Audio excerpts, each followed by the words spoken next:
Karidon Modibo Sidibé fiakoni China ale la kale kɛ far anka wuli ani nouveau pôle politique baguruba fola NPP o ka cɛbɔ palais de la culture Amadou Ampateba kɔnɔna a kɛra fanga ɲinitɔn caman ɲana minnu y'u bolo bila NPP o ka bɛnkan sɛbɛnna n'o ye charte ye far anka wuli ani nouveau pôle politique NPP o ka cɛbɔ Modibo Sidibé bonzow de y'a bisimila a bɔlen kulun kɔnɔ Niger baba in dala a bisimilali o kɛra bozow fɛ ka Malika maa ladon Malika maa bisimila ko o damu k'olu dankɛnɛmaya n'an bɛ waso n'o ye bi o kɔfɛ a taamara ka bɔ ji gungan ka taa a sena salle Bazumana Sisoko la palais de la culture Amadou Ampateba mun ni jama tun bɔra ka a nɔ taama hymne national o dasilen kɔ ka dusukun lami nouveau pôle politique NPP o kuma lasela Binefu Sidibé a ye kuma ta a ko NPP n'o ye nouveau pôle politique ye o ka sɛbɛn olu fangaɲinitɔ minnu n'olu jɛra k'u bolonɔ bila sɛbɛn in na u ko u dan b'a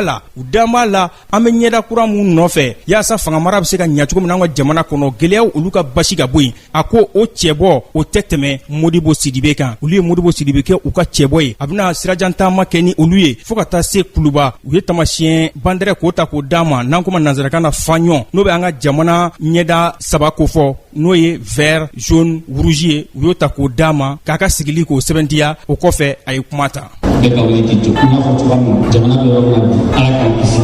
parce que jamana in a tiɲɛna fa b'a la an ka jɛ k'a dɔgɔya an k'an fara ka ɲɔgɔn fangaɲinitɔn caman ka nɔbilamaw olu tun bɛ kɛnɛ kan an'u ka ɲɛmaw Senid faso yiriwatɔn o ɲɛma Muntakatal ale tun bɛ kɛnɛ kan faso yiriwatɔn u ka ciden tun bɛ PRVM u ka ciden tun bɛ PSP u ka ciden tun bɛ URD u ka ciden tun bɛ fo ka taa se parena ma ani hakilina fɔla min bɛ n'o an ko ma Mohamed Bacili Rasbash ale fana tun bɛ ale ko fo ɲɛdama kura de ka di fangamara ma jamana ɲɛmaya sigi kalata in na san 2018 n'a tako fɔlɔ bilan bɛ ka juillet kalo tile 29 nata kɔnɔ an ka jamana